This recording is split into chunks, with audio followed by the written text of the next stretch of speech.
Stina e pranverës ka aktivizuar alergjitë e stinës. Ndryshimi i temperaturave ka shkaktuar fluks vizitash në qendrën shëndetësore, poliklinika dhe pranë mjekëve alergolog. Kuadrët e virozave, sidomos të virozat e periudhës, kanë qenë të tilla që shpesh herë të sëmumit i kanë ngatëruar me virozat e stinës.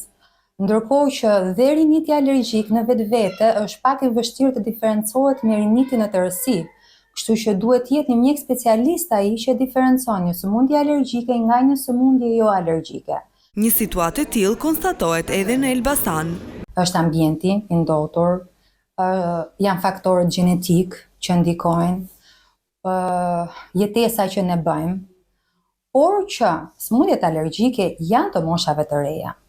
Ndërkohë që me kalimin e moshës, pastaj janë patologjitë të cilat i përkasin moshës më të rritur. Mjekët specialistë thonë se alergjitë nuk duhet të ngatërohen me virozat e stinës. Faktorët që ndikojnë në shfaqjen e alergjive janë të shumta. Alergjitë e pranverës fillojnë në fund të marsit dhe vazhdojnë deri në qershor.